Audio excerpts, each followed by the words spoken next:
Have you ever had a dream that you're using your phone? Dead internet theory is that the internet is just a majority run by bots, automations. In 2022, it was proven that nearly 50% by next year, 2025, 99.99% of content on the internet is going to be generative AI. Where would be somewhere where you could go into and know that real people were there? Creators are increasingly creating content to make the algorithm happy more than their audience, and creators are competing with bot and generative content, so it's even more down this rabbit hole of not even making stuff for human audiences. Are these new glasses truly revolutionary, or they are a privacy nightmare that is going to haunt the future of humanity? Now we're putting a headset on that is monitoring the micro eye movements based on stuff that's happening, and it's monitoring our nerve impulses and stuff that we don't even we're not even conscious of this. Me up. Do you feel like you've lost some connection with people? Let's connect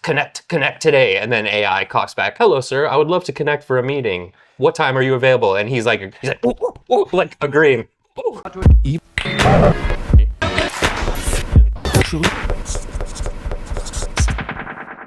Welcome back. Another podcast, just the boys today. Just the boys. No guest, but next time we'll have a guest and the audience will be saved from our incessant rambling. Yeah. Today we're going to just go over a few things that have been on our minds. One, dead internet theory. Yeah. And that showed up in my algorithm, and I made the mistake of clicking a couple too many times, and now it's my entire algorithm.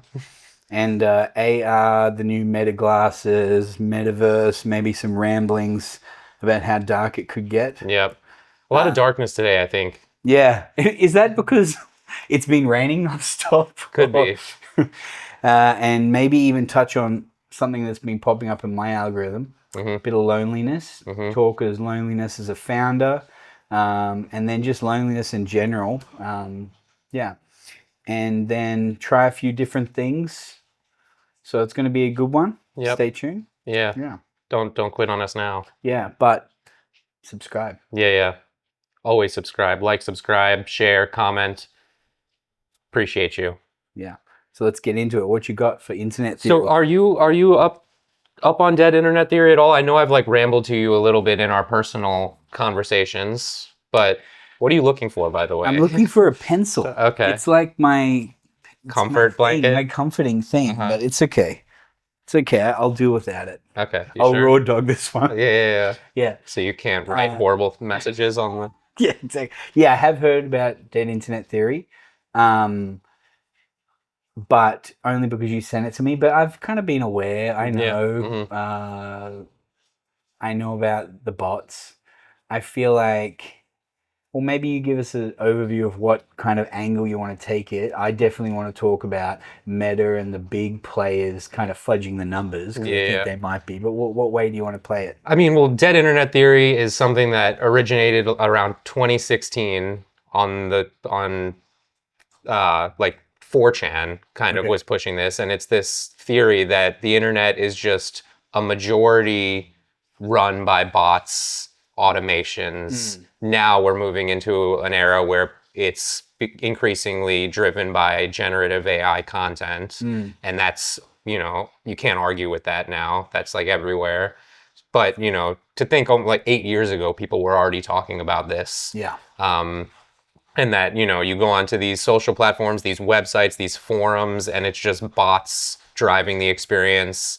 And when you go deep into this conspiracy, which I don't, 100% align with, it's the governments are the ones that are utilizing these bots. We're utilizing generative AI before it was in the hands of us mere humans, and they're using it to drive their narrative and siphon us into our little bubbles and just push whatever agenda they want. So I don't know if I go that deep on the conspiracy, but I do generally believe that in 2022, it was proven that nearly 50% of the internet is bot driven. That's data that's around there. Yeah. And that was just a couple of years ago. Yeah. And then this dead internet theory suggests that by next year, 2025, 99.99% of content on the internet is going to be generative AI. And I don't doubt that at all. First, to break it down, I think that there's a few different types of traffic or use case or users that we're talking about. Like, I think that one, like, if they're just talking about internet traffic, clicks and things being and pinging servers, then it's been a long, long time that a lot of the traffic has been bots. You know, things crawl your website, they crawl it. I mean, Google crawls it, lots of different search engines crawl the website, but then there's also bots going in. I mean, one of the websites that I run, most of the forms, because I have a shit form, most of the forms are bots trying to sell me stuff through the form. So I've known for a while that type of stuff, but then I also think there's, 2012, I don't think 50% of the internet content was bots, like 2016, but sure. Or maybe 2016. Like if I'm reading a blog, I'm pretty sure a person wrote it at that point. I mean, maybe there's these spinners then that took content and you could spin articles and make like crappy articles. Yeah. But now, I'm assuming it's shooting up. To play devil's advocate with that thought, which I don't even know if I believe in, but to do so, they say the government always has technology 20 years earlier than the public does, something like that. So it's not far-fetched to think that in 2016 or 2012 even, they had generative AI that was being used to spin up these articles, spin up this content. So I think that's kind of where the conspiracy goes. And then to your bot I'd ask, who's they, Andrew? Yeah, they is... I mean, I don't... If I mention them by name, there's no way this podcast will continue. Yeah. But I know what you mean. Yeah, of course. Mark Zuckerberg. Technology existed. Elon Musk, Mark Zuckerberg, Obama. But it existed, but now it exists for everyone. And how much more is there going to be? So if it wasn't already dead, it's definitely dying. Yep, and will be dead soon. And will be dead. Yeah. Just to talk about the bots a little bit, because in this conspiracy, in this theory, I need this pencil. Yeah, let's get you a pencil. Is it just so you can just like hold it and look more academic? I don't know what it is. No. In this theory, they break... You can't even think. You can't focus. It's a problem. Yeah. I can get you a pencil. I have a whole like little thing of pencils. No, it's okay. Okay. They break bots into good and bad. Good bots being... Thank you! The Lord and Savior has dropped a pencil upon thee. We'll fucking write something then. Good bots and bad bots. Good bots being the search engine crawlers, which you mentioned, and then bad bots like scraping data and spamming platforms with stuff. So they kind of break it into those two. Okay. But they don't differentiate how much of one or the other is more prevalent. I'm sure someone has thoughts about that, but... Well, yeah, I mean, and if they're just talking about like aggregated traffic numbers, then you'd think like, okay, a big social platform like LinkedIn, we know how much abuse LinkedIn gets. So it's like how many pages, how many people, and then all these services scraping it, just constantly scraping it. So, there'll be a lot of activity just based on that. What I think, and that, does it hurt? Does it help? I mean, it helps some people. It helps lead gen people create, get leads to sell stuff. Which are the most important people. Yeah, of course. Slide into my DMs on LinkedIn and ask if I'm interested in taking a survey. But I think it's when the content goes from human written to mostly generated that it starts to get a bit sadder. Yeah. I think. Yeah, well, there's this like they define it by this general emptiness feeling. It's like the internet seems like the depths of the internet seems you can't find where it ends. There's so much, there's more stuff you could spend lifetimes, but it still feels empty. And that's because it's devoid of humanity and it's all just botted. Like when you start to go deep. I don't know if that's really true because I don't feel like it's empty on the internet so much, but it's definitely feels crowded, I thought. It feels crowded with shit. Yeah. It's like there's so much shit, so there's really nothing. And it's devoid of substance, maybe. Like this feeling of scrolling to just go through. I really think shorts are the devil. Yeah, now that you can generate them with AI Mm. and even like convincingly look like a human version of yourself, like, yeah, I think the human implications, just like our interactions, it's like, okay, what if we really are just engaging with bots all the time? It's like, what does that do? It's like continues this like siloed and bubble that we're just being put into, and all the engagement that we have, maybe it's not even with humans 100% of the time. I know on Twitter there's a big problem with bots. I know that on YouTube there's a problem with bots commenting and stuff. So sometimes I'll read the comments while I'm watching a video, and I'll notice that people are trying to sell shit or a trading program or something's like shoved in there. Those are obvious. Like it's like obvious spam. But when it's kind of like I'm reading something to try and get information out of it, and it's just obviously I'm reading this article and now it's crap, and I don't get the answer at the end. That's when I feel like it starts to turn into something really negative. And I guess the bots on social media, that's I know that in Thailand in particular, there's there's a lot of bots coming in, and they're even writing in Thai language. And I heard about it from my girlfriend. Like they're writing in Thai language, but they're obviously bots, and they're just being a little bit negative, like a little bit toxic. You know? So then the community's kind of gone and shown people how to block certain words that they constantly use, the bots. So then you go in and you block these bad words, and it blocks a lot of the bot traffic. Yeah, because it also leads to this interesting thought experiment around like the implications on the algorithm. Because if like, okay, creators are increasingly creating content to make the algorithm happy more than their audience, because it's like, even if you're a creator like on Instagram, you may have 10,000 subscribed followers, but when you put out a video, it's not showing your video to all 10,000 subscribers, showing it to 100 people, and then based on that engagement level, it's deciding whether it's worthwhile to then feed that piece of content to more of your followers. And if those first 100 people or so don't engage, then your video is not going anywhere. So that has led to this need for creators, in order to get a larger audience, to fuel the algorithm more than fuel what their audience wants, because they can't even get in front of their audience. So if bots and generative content are making the algorithm happy, then bot and generative content is rising to the top always, and then creators are competing with bot and generative content. So it's even more down this like rabbit hole of not even making stuff for human audiences, which is crazy. Does that dumb people down a little bit because the content's kind of a little bit crappier? I don't know if it dumps people down, or it just changes our entire mindset over a longer time horizon of like what we're interested in, because we're getting fed different things and we're trying to cater to different things. That's why it's like a little bit of a thought experiment of where we're going.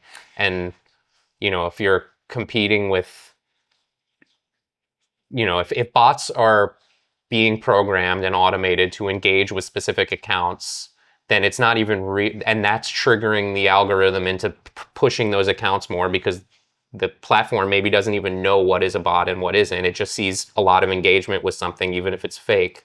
Then it's just, this whole thing is manipulatable. Like you could just manipulate the whole experience and the whole platform. And the only time I've really felt that is on Twitter in the bull run with crypto pumps, and then like different influencers pumping different tokens. That's the only time I've really felt that this is crap being pushed by bots to get more people to look at it, and it's kind of like this cycle of shit. Yeah. And that's even darker because it's the financial implications of it. Yeah. It's like, oh, this is a token. Like, I'm a human and I don't know enough about this, and I see a bunch of accounts talking about this token, and I'm not critical minded enough to like dig into these accounts being real or bots. So I'm throwing my money in it. There's networks of them that like will retweet each other and just push shit out. I know that's a little bit different, I guess. Is that still dead internet theory? Yeah, yeah. A little bit, yeah.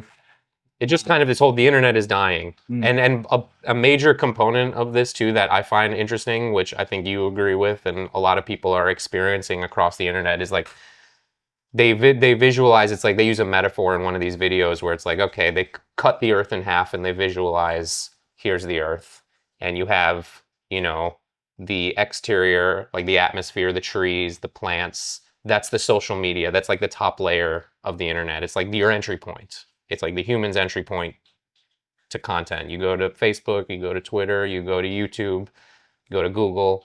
That's the forest and the trees.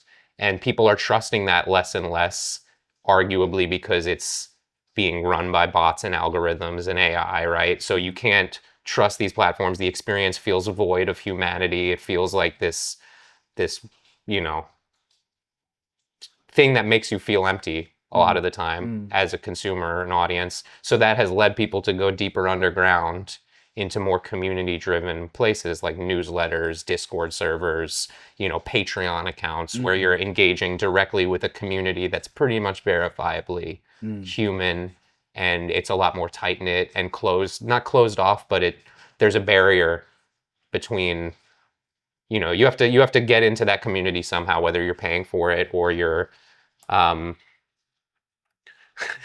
whether you're paying for it or you have to get approved for it somehow. I think that's interesting because it's just changing the nature of how we engage with internets and communities and platforms. So if there was one place that you were going to go to, like a trusted source of something, doesn't matter what it is, say it was news or say it was, where would you go? Where would be somewhere where you could go into and know that real people were there and know that there's a community? I mean, you can use any topic, just like anything you might want to know about, say music or... Yeah, depending on the topic. I mean, it's all creator based. Yeah. It's like, Joe Rogan is maybe a very broad mainstream example. Like, Joe Rogan has this guest on the podcast. I'll listen to that podcast because the guest is an expert on AI or, And he's not a bot. Yeah, exactly. Yeah. And then, I like to be critical where I'm, okay, they're talking about these things. If something's interesting, I'll read deeper. Yeah. But I don't subscribe. I'm not like part of too many online communities. Are you like part of a lot of? Not that many, no. I'm in a Patreon for trading, invest answers, right? And other than that, our Discord. But I don't participate too much in too many online communities, no. I would like to think that my Twitter is, my personal Twitter is a little bit curated for who, and I often go to the following, not for you section of Twitter. I think curating what we're getting online is something that I don't do a fantastic job of, but I think that I'm aware of it, and I know I want to do better curating what content I download.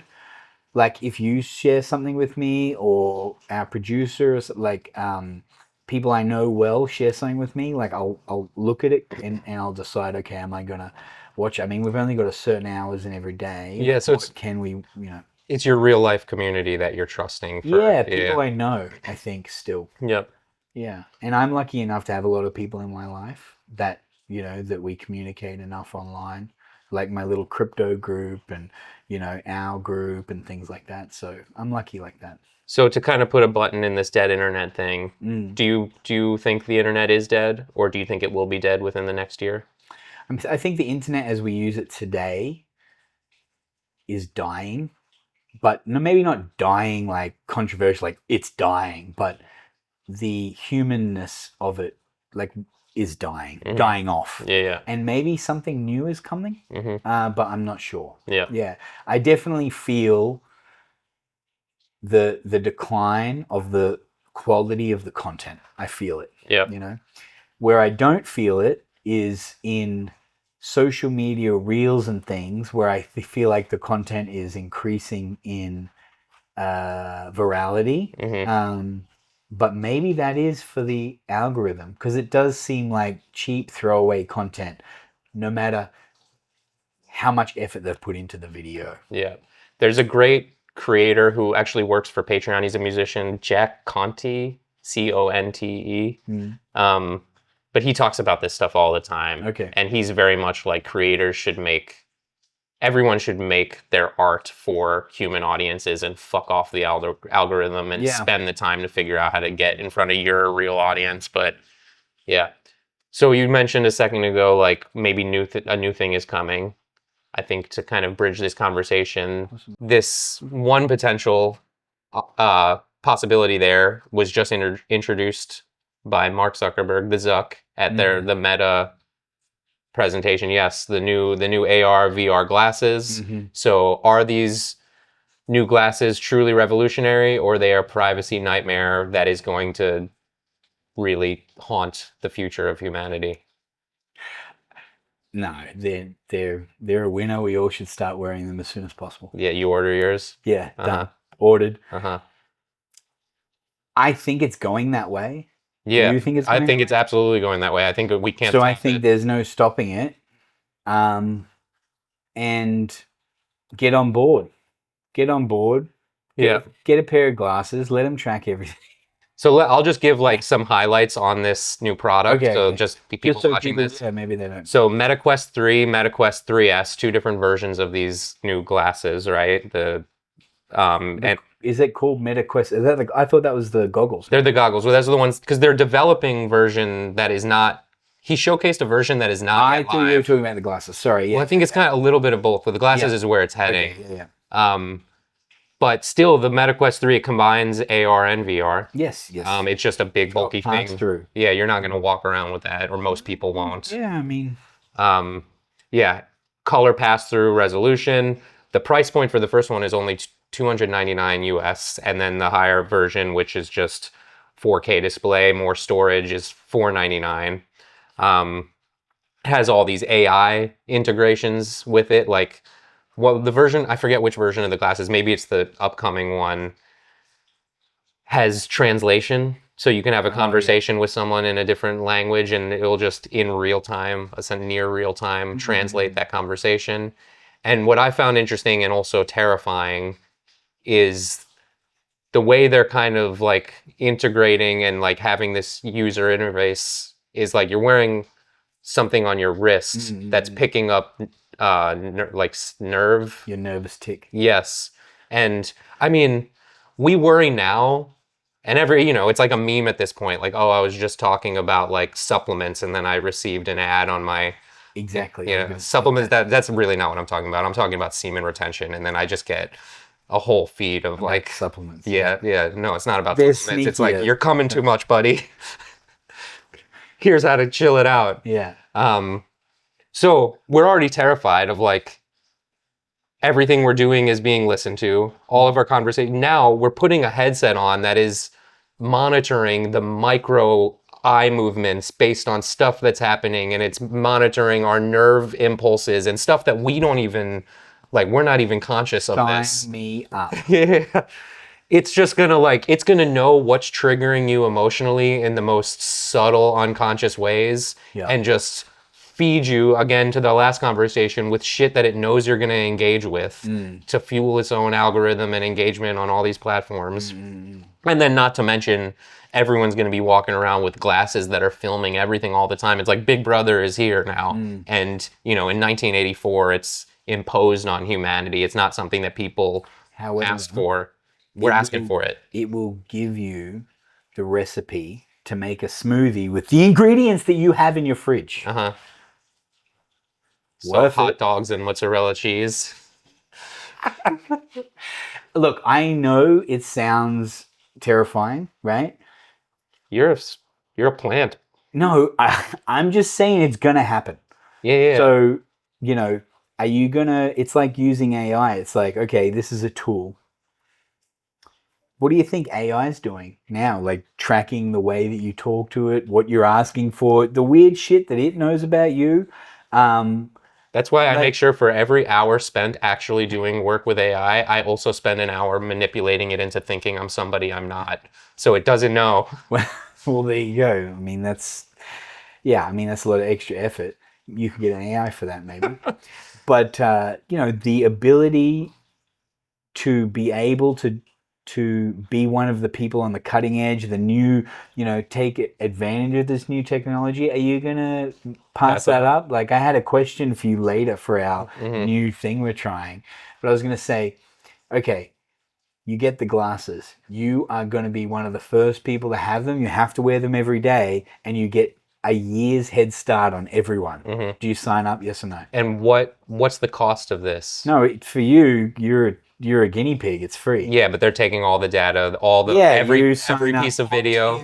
Opt in. So no, okay. Every piece of video is whatever it is in the user agreement, and no one reads. Yeah, so it's filming everything all the time. Yeah, but it's probably anonymized. It doesn't know who that is. Sure. Yeah. Yeah, I'm saying yes, and I'm just manipulating the fuck out of that experience. So whoever is the one that's streaming my, you're gonna put them back 6 months on real human understanding. Yeah. They're gonna be like, should we call the police on this guy? Like, this is borderline. I think they're gonna have to have protocols in place so they're not watching you. They're already doing it. We are not important enough. We are numbers in a thing of numbers. We're nothing. We're anonymized data in buckets. And when you say that, yes, okay, it triggers an ad, maybe. They say that doesn't happen, by the way. But it most definitely does. But the advertisers say that does not happen. They've gotten so good at it, you can think about something now, and it will show up. No, it's based on what you're searching before, your habits. I know. I'm not saying they're reading my mind, but like they're just so good at predicting based on your activity. Yeah. Like they know that I'm going to be thinking about this other thing. Yes, and especially you. Yeah. They did you hear about the story where they started to advertise pregnancy things to a woman who didn't know she was pregnant yet? Yeah, but they're watching her fuck or whatever. No, we saw the condom break. No, they knew based on what she was searching for a mood that she was pregnant, likely pregnant. Started serving her ads, and she didn't know she was pregnant. Yeah, that was meta, and that was years ago. Yeah. So I can only imagine what it's like now. Look, I don't think it's. You can be worried about it, but it's not going to stop it. So what are you going to do? And I know that's like defeatist or whatever, but just don't whinge about it and do it. Stop being a pussy. Yeah, and just put the glasses on, man. Become Big Brother. Yeah, look, it's gonna get so good that it'll be in the eye probably. Yeah, like there'll be like a lens or something, and it'll help you throughout your day. And what I worry about is not opting in because I'm just opting in, right? But what I'm worried about is the deterioration of my human skills, like my things that I have, my writing, my cognitive, like my decisions that I make. If I just have this AI to rely on all the time, and yes, I might get a 10x productivity jump now, but that 10x means that I'm actually slowly deteriorating and it takes over. And that's the part that I'm worried about. Yeah. Not the Google knowing how many times I go to the toilet a day. Fuck them. I don't care. Yeah. I don't have anything to hide, so it's like I don't really worry about it. But I just think it's like a principle thing where if we just write it off as this is... Because it hasn't even happened yet, and you're already like, it's coming, it's done, give everything to them. I know a lot of people would hate what I'm saying today. But what are you going to do? Complain? Okay, you can just like not buy the glasses and that's fine. Just don't buy them. Yeah. But then I'm going to lose. For sure. Well, maybe. I've been thinking about getting 2 phones. I think I talked about it already, did I? But I've been thinking about getting this guy talks about a Kale phone and the real phone. And it's like a dumb phone essentially, but I just want to have like Audible on it and phone numbers my girlfriend and my mum can call me. That's it. So when I leave home, I say I'm taking this phone. It's like they're used, the burner phone is like usually reserved in the past for like criminals, people who are, cheating on their spouses. But now it's just everyone's going to have a burner phone to opt out of fucking, I think of something and I'm like, oh, I need to pick up my phone. I pick up my phone. There's a notification. I click on it. Before I know it, I'm I've checked 4 apps, 5 apps, and I have no idea what I'm doing. Uh-huh. I'm lost again. And I don't like that feeling. Do you think it's intentional? Or you just think it's a side effect of... I think it's a side effect of being bombarded with information, bombarded with decisions, bombarded. Yeah. I don't think we're used to it yet. And it's just getting like worse and like faster and faster and more. And I feel like I'm getting slower. There's a great video that just went viral of like, writing a work email in 5 years, and it's a guy sitting in front of a computer, like, and he's like very chimp-like because his mental state is deteriorated like the rest of humans, and be like, let's connect today, and then AI cocks back, hello sir, I would love to connect for a meeting. What time are you available? And he's like ooh, like agreeing. Ooh.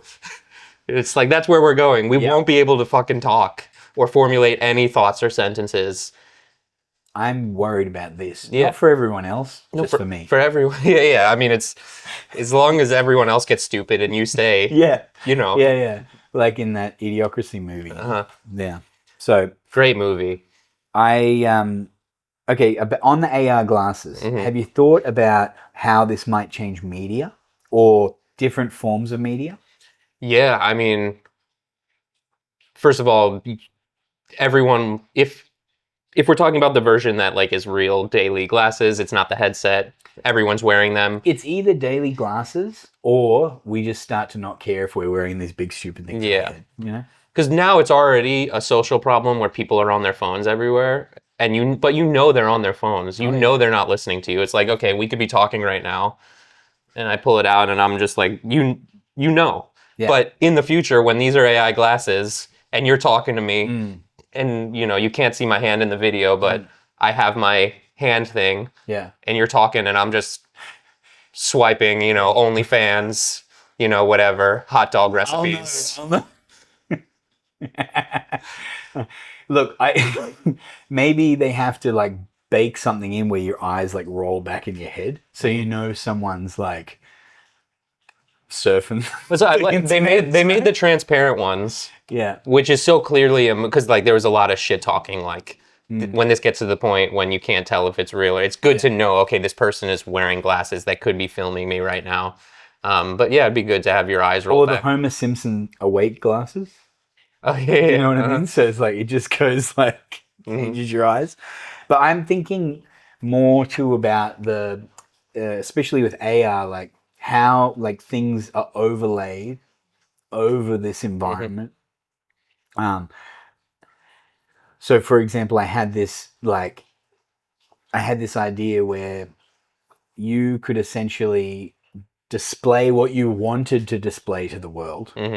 Or to your close group of friends or not, or to single women or not, so imagine if everyone who was on Tinder right now also could opt in to have their AR status approved. Yeah. So you would be walking and you would be DTF, right? Yeah. And you would be walking down the street and it would kind of like only show your thing, your tag or your attire or whatever it is, to people that were within your filter, And there's a Black Mirror episode about this kind of like similar concept. And it's like everyone has a social score. Oh yeah, like above their head. Yes, so it's like, oh, they're a 10, but if they're like a 6.3, like I'm not even going to interact with them. And sometimes they would be blacked out from, like if they broke some social construct. I can't even see you because you were a pervert to someone on the internet or whatever. I think that makes a lot of sense, but it's also like it's degrading our ability again to be social, to have interactions that like require some like pushback and like problem solving. It's like, okay, there's 20 women in this bar right now. I see 3 of them have already approved to like me or whatever because of a Tinder thing, or like, they're open, they're DTF, they're single, ready to mingle. It's forcing me into my like, okay, one argument is it's helping you. You're saving time. These 3 people. You don't have to go bother with anyone else. Yeah. But what if there's some magical opportunity or connection or conversation that I am just immediately writing off because I just see the 3 people who have been pre-approved for this thing. I just think it's like... That's kind of like arguing that like having a direct path on Google Maps isn't awesome because I could have taken the wrong turn and then like, bumped into a miraculous, miraculous noodle stand that like I would never have known was there. Dude, you want to go to where you want to go. Yeah. But how do you know that really that's where you want to go? Well, I mean, Zuck tells you. Yeah, so it's all Zuck. It's Elon Musk. It's Zuck. Look, the other thing is that it's not controlled. Like it gets to a point, okay, it's going to be the incumbents first. It's going to be Meta, it's going to be Twitter and Elon. Elon will go to Mars, set up a whole new colony over there. We'll have Martians for real. Mm-hmm. They'll have their own thing going on. Why did I talk about that? And then we will, but then there'll be the next layer, which is maybe decentralized, which maybe means it's trustless, which maybe means there's protocols in place that are run by the users through governance mechanisms, and maybe we'll be able to like make some of this more for the people. But I don't think it like goes there first. I think it goes dark and then it goes back. And I think that a lot of people will just like move to the countryside and start making their own bread, and that'll be it for them. Yeah, there's definitely these 2 paths that are it's like deeper down into the matrix, and then into nature and disconnecting. So, did you say that you would opt in for the glasses? Yeah, I'll opt into the glasses. Okay, opt in. There's a link for the glasses below in the description. Yeah. We're shilling our... Well, another thing just on that, okay, screen time. Mm-hmm. Do you ever look at your screen time? Sometimes. It's horrible. So if there were glasses or a lens, that would increase even more. Yeah. I looked at some stats. Go ahead. 7 hours a day, average screen time for Americans. 9.5 hours a day for South Africans. For some reason, I can only quickly find that data in the 2 minutes. Netflix account users, the average is 4.3 hours a day. It works out to be 48 days out of the year. 13% of the average Netflix user is watching. Yeah. And they don't even have Boston legal. Yeah, and when it's in your glasses everywhere, that's only going to increase. So this kind of is another thing that is a bit worrying. Just before we close that out, I just wanted to think, because I recently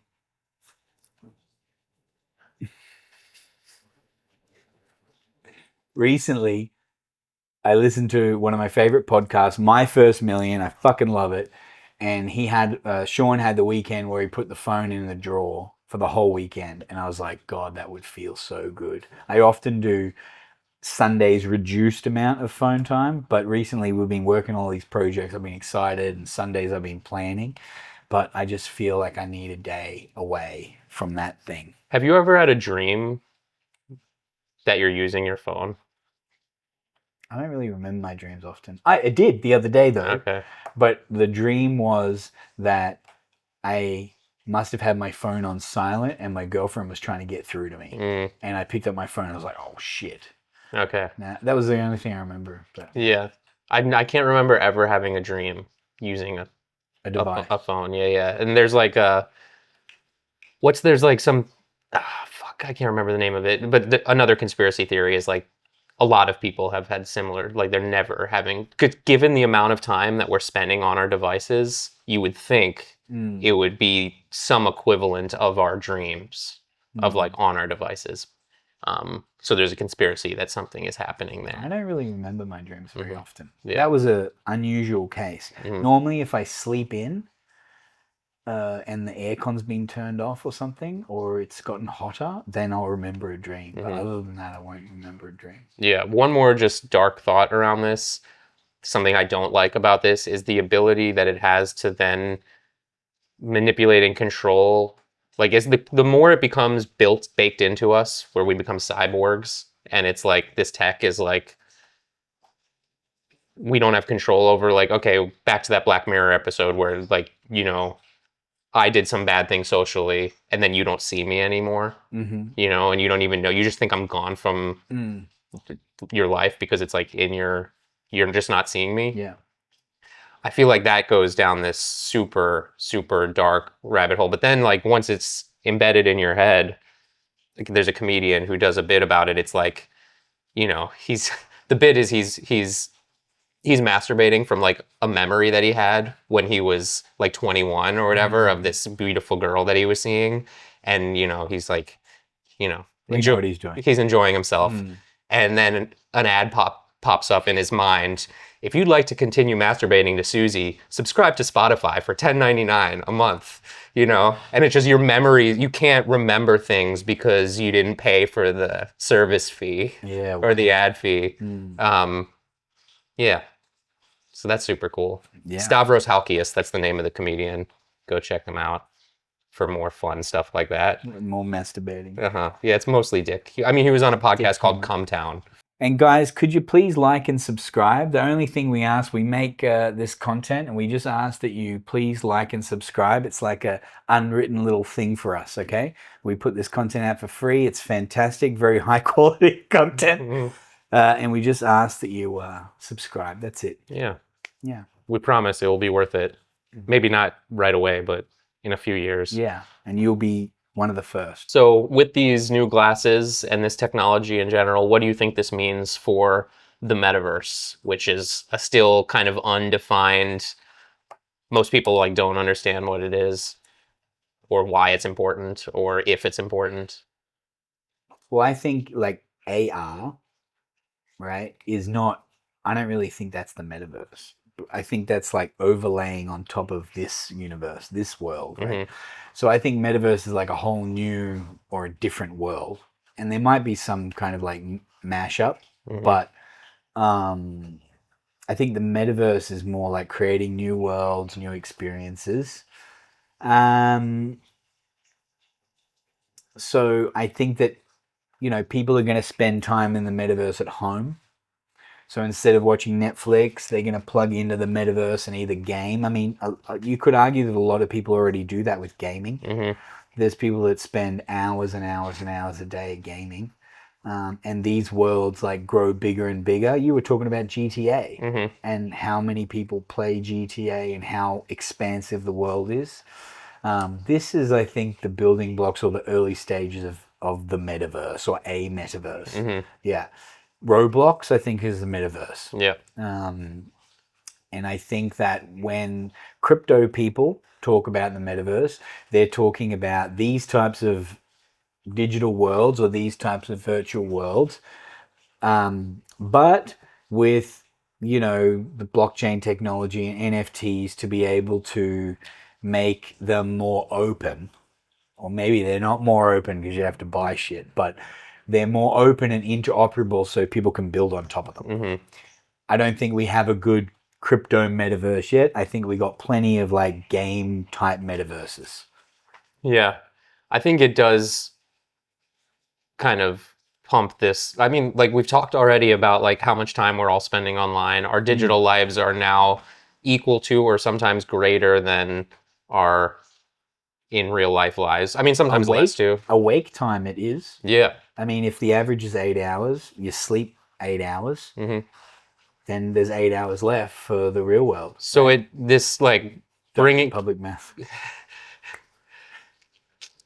you know, retaining some value from our time and the things we own and stuff in the digital world, it makes sense. It seems like a natural next step in what we're doing. It's like we're spending more time online. We have more of our content and, you know, our goods, our experiences, all these things, our communities, it's becoming digital. So tokenizing it and being able to actually own it makes sense. Now, how that actually proliferates to the masses is a different question. I think like the quest from Meta something like that has the best chances of being the first to kind of do that. And you said maybe AR is not the metaverse. I agree, but if there was a whole layer put on top of the whole world through the Meta Quest, we put our glasses on, and then I can put my digital artwork on the wall, and you can only see it in the wall of my restaurant. And it's a sought after digital piece of artwork. And people have the Quest glasses. There will probably be people that come to check out the artwork on the wall in my restaurant. There's this many people that will come. 0 or 3. Well, is that a German? Is that a German 3? Either a German 3 or an Australian 0. No, I'm not sure. I mean, maybe not now. Maybe in the future. I mean, if it was like a Banksy or something, I think for that to work commercially, you would have to have the glasses inside for people to use. I don't think people are taking their quests out to. Well, so I'm saying a future where it's just I'm wearing the glasses right now. Yeah, okay, possibly, absolutely. Or it's like a piece of music from some band. You have to go to some actual record shop to listen to the premiere of it. And maybe there's a real, not an in real life version where it's a digital metaverse and it just takes me like clicking on the record shop and then just going into their location online to see it, but I can't see it anywhere else. That makes sense to me, but I don't know how far away we are. Yeah, I think it's like a baby. It's like the early stages of commercializing like an AR layer within Meta. Hopefully there'll be like open AR layers, or maybe they'll have, maybe like some of these companies will get together and make a standard so that you can like build towards it to get it in, because I hate the idea of this being owned all by Meta. Yeah. But that's what they want. Yeah, so I don't like that. I used to look out the window in my Bangkok apartment, and there was right out the window there was this massive billboard, and it used to have a lot of cosmetic hair shampoo stuff, and I remember thinking about it and thinking like, this whole ad is wasted on me, and I live here and I stare at it every day. And this is a lot when I was thinking about AR, and I thought in the future this will be customized to me. Yeah, totally. And I remember having that as like a very like solid thought. That will probably be one of the first things. Absolutely. Because I mean, billboard space. Yeah. It's wasted a lot of it. But that's an AR, and maybe not a metaverse thing, or maybe they interconnected. I don't know. Have you read Snow Crash? No, but I've heard of it. The Snow Crash is like the book that mentions the metaverse first. Okay. So he kind of coined the term metaverse, and in it, the main character is a hacker, and he lives in between both worlds. Because he's a hacker, he's kind of like in the metaverse. He's kind of like well known. He's kind of famous because he can code, and he has access to like the most exclusive club because he's a hacker, and in the real world he's a pizza delivery guy, and they have these like hovercraft pizza delivery, and they have these hovercraft taxi type things, and you use like a magnetic hook to stick onto the taxi, and then you ride like a skateboard to deliver taxis. Deliver pizzas is really funny.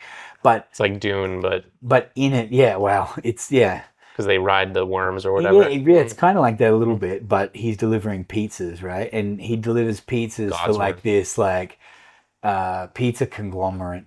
It's really interesting. Like there's like kind Democratic of like, Party or something. No, is like Diddy involved with this? No, it's actually, I think it's called. It's like a Chinese name. It's like Mr. Wong's like little China down. I don't know. It's interesting. We'll flash the name maybe. But anyway, the point is that he's two different people within these worlds. He's just a normal pizza delivery guy here, but in here he is like a hacker extraordinaire and well known. And I believe that people will have this. I think the people playing World of Warcraft have this already. They have this character who they've spent time and money on, and when they go into this world they are that person, and when they're out here they're just some smuck, you know? Hello.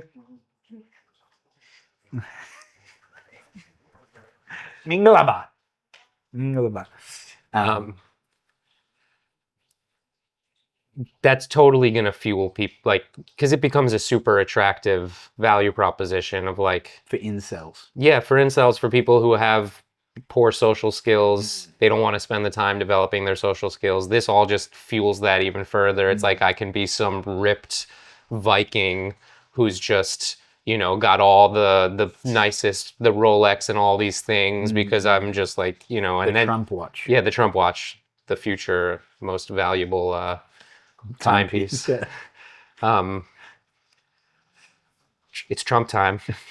Sorry. There's so many quotables in that video. I feel like there should be more of those.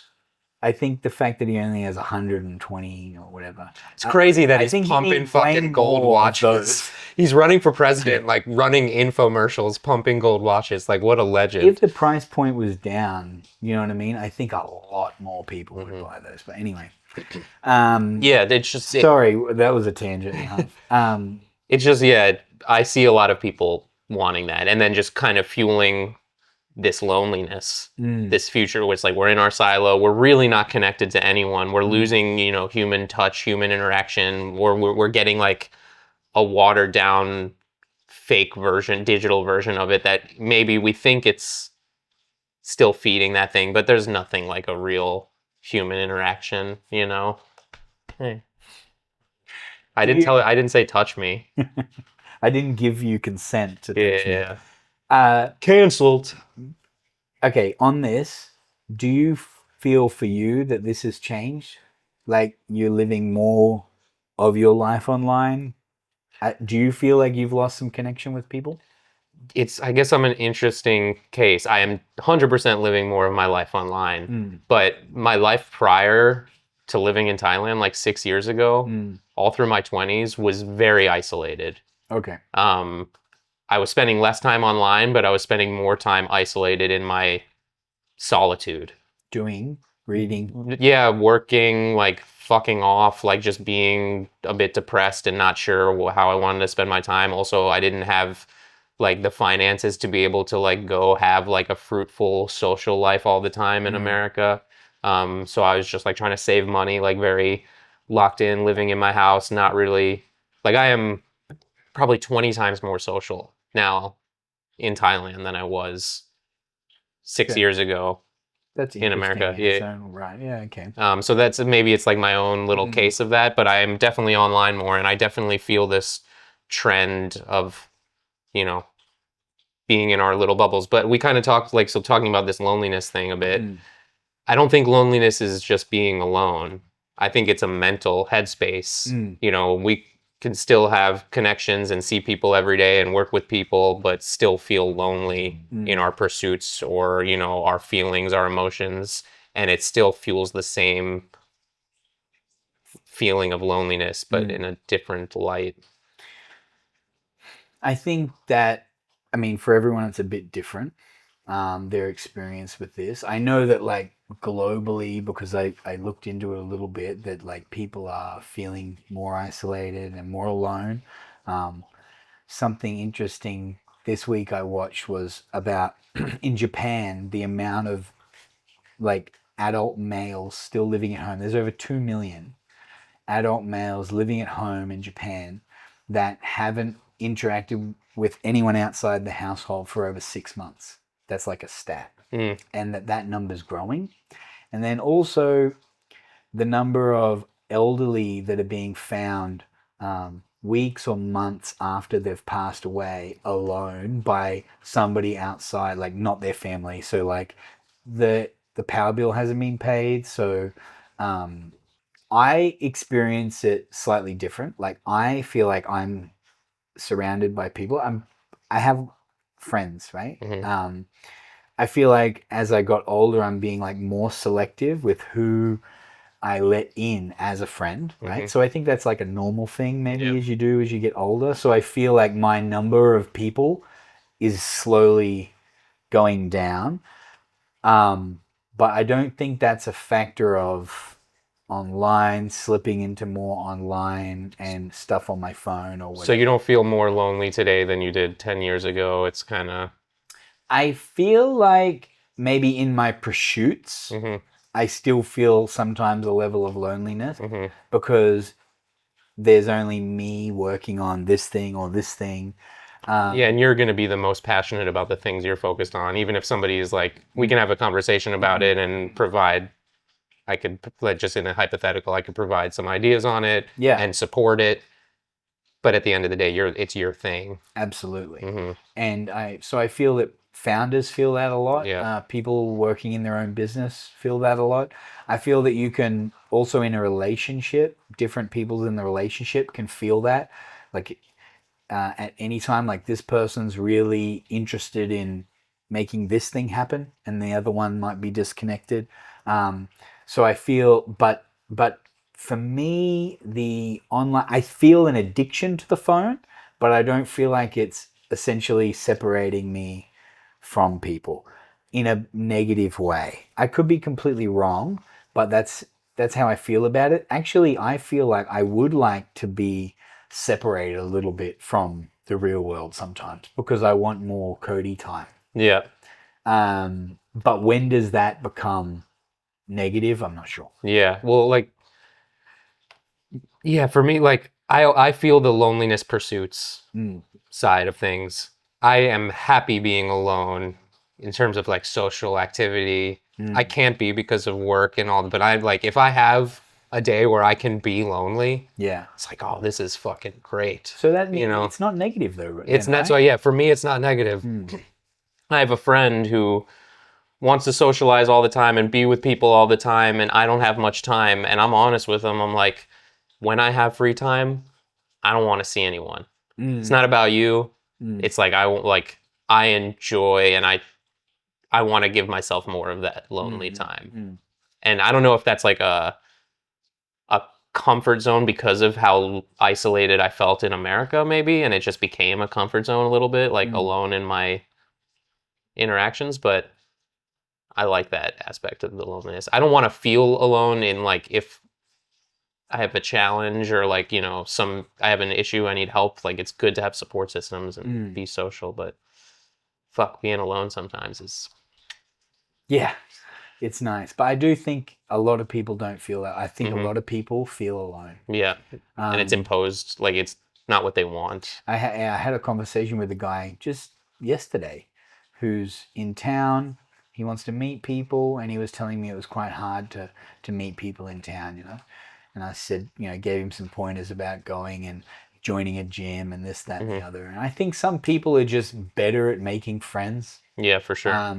Than others as well. And I think but that might not be like longer lasting. He might have less friends, but like more like a stronger connection with them for a longer time, And then there's other people that have heaps of friends, but not as much connection. Yeah. So I think it's very personal. So maybe to our previous conversation, like these AI glasses that help you understand and feel confident in the social interactions because it's like, oh, this person checks 5 of the 10 boxes that I'm looking for in a friend. Yeah. This person checks 7 of them, whatever. It makes the pressure is a little bit less. So maybe for some people it actually will be super healthy. It might be a great tool. We don't know all the ramifications. Yeah, like, we don't know what's going to happen. We have to kill ourselves in the process to know if it's good. Yeah, first. Some of us. Yeah. Not all of us. No, it's just like society as a whole. I mean, we have to destroy the world in order to know if it's good or bad. Yeah, yeah.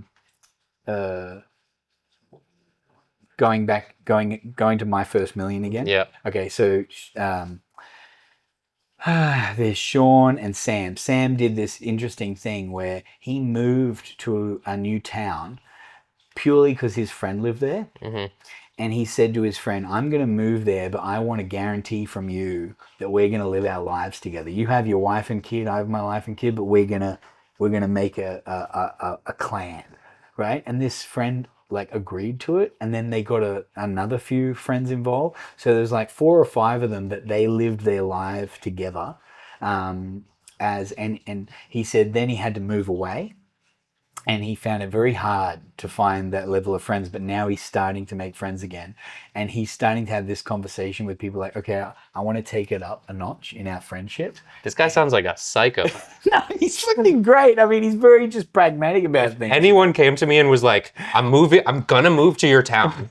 And we have to live our life together. And me and you, inseparable. Well, he said, with your relationship, there's a stage where you're dating, then you move in together, then you ask him to marry you, then you get married, then you have kids. So there's these levels of commitment that get. But for friends, we don't have that.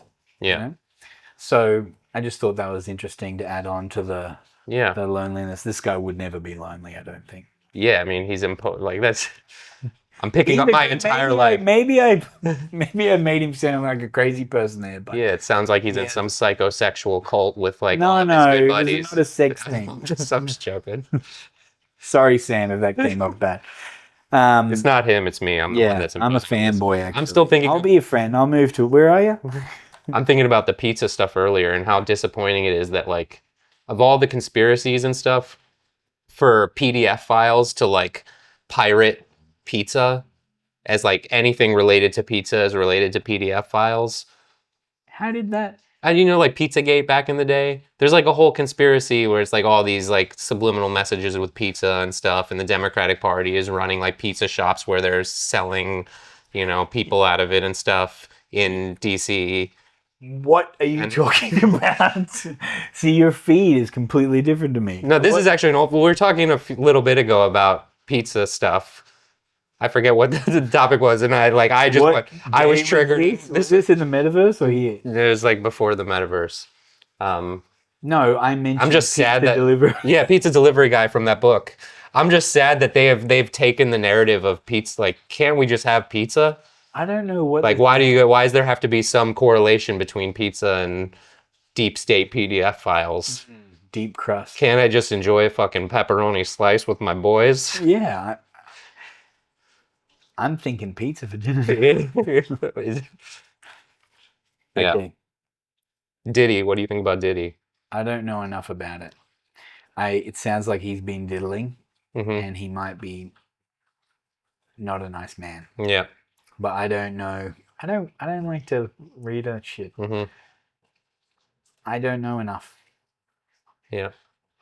But if he hurt Justin, no, I'm not sure. I really don't know what happened. I haven't watched enough. I can't comment.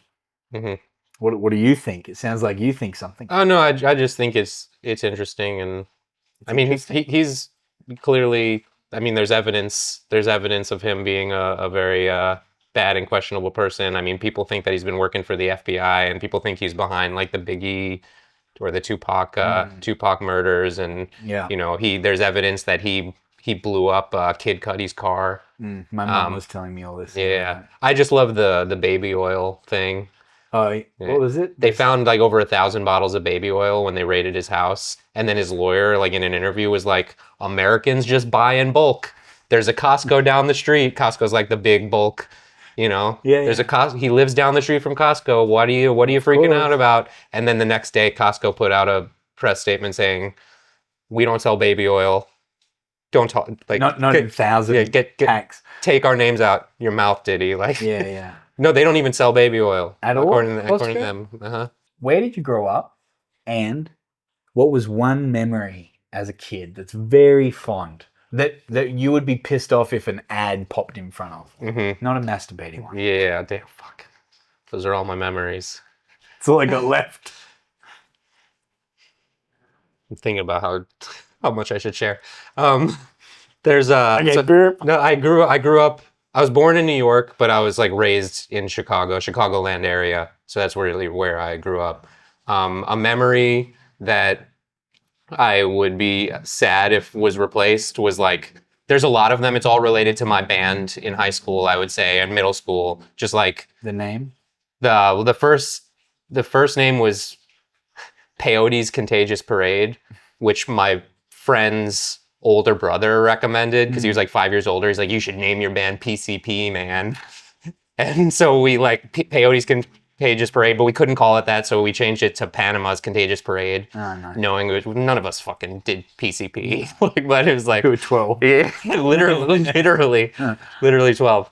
Then I started a duo with my friend called Dank Buds. Oh, nice. It's like good friends, but it also means like good cannabis. Yeah, I get it. And in my middle school, I wrote an ad for them to read on the loudspeaker saying, "Go enjoy Dank Buds tonight at the public library." And they read it on the thing, and I was like, yeah. Oh, nice. So just all these little like music memories. In high school, my band's name was Jasper. Yeah. Just, multiple days a week after school, we all go to the drummer's house. We band practice, write music together. Ride bikes? No, we were getting rides from parents or driving cars. Didn't live close to enough. It wasn't like a small enough. Far. Yeah. Okay, next one. Next one. Okay. You only have one podcast that you can listen to forever. And this kind of goes into the whole trust and dead internet theory. One podcast. Mm-hmm. Tellr. Nice. Okay. Nice cop out. Okay. 3 apps on your phone only, not including system apps. Can I answer the last one with a real answer for people? Okay. Tetragrammaton. It's Rick Rubin's podcast, and I've only been really religiously listening to it for about a month now. I listen to every episode. Okay. But great podcast for creators. Rick Rubin is just like creator yoga. Yeah. Yoga. Creator Yoda. Yeah. So check that one out. Okay.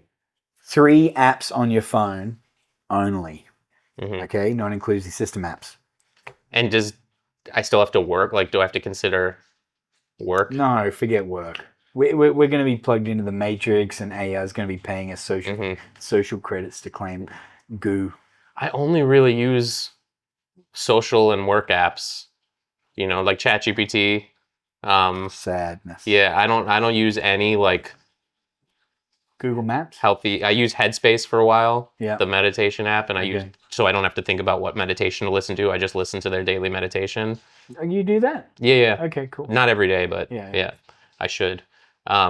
Google Maps is a good answer. Yeah, Google Maps. It's like if we're thinking about staying alive or whatever, Google Maps is a good one.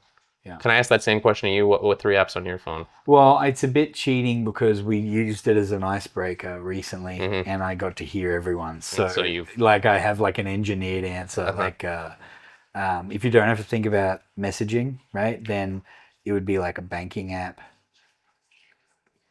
Grab, and Google Maps. Google Maps. Mm-hmm. Yeah. But at first I was like, CoinGecko.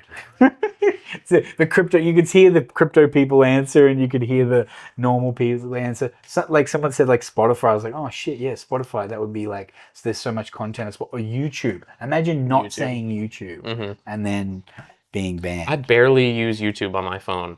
Really? Mm-hmm. I think I'm in front of my computer so much that I'm using a lot of apps that like on my computer that most people would be using on their phone.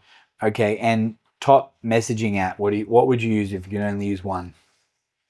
If I can only use one, probably Telegram.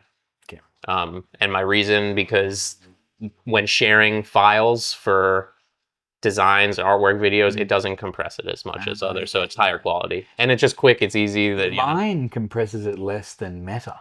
It's so annoying, like on WhatsApp when you send a video or something, it like compresses the shit out. Okay, and if you could be, this is similar to the AR glasses, if you had access to get one of the first neural links implants, right, and you were going to be 24 months ahead of everyone, would you opt in? Do I know if there's any health repercussions? Because I'm just worried about frying. It's approved by the FDA. That's as far as you get. Okay, so it's like the vax. We're all going to die. Maybe cut that. I think that will get us. No, I'm not putting anything in my head. No. What if the surgery you're under and it's completely painless and most of it sticks out of your head, actually? No, it'll have to be flesh with your skull. No way. Does it make the OnlyFans girls seem like they're really hanging out at my house?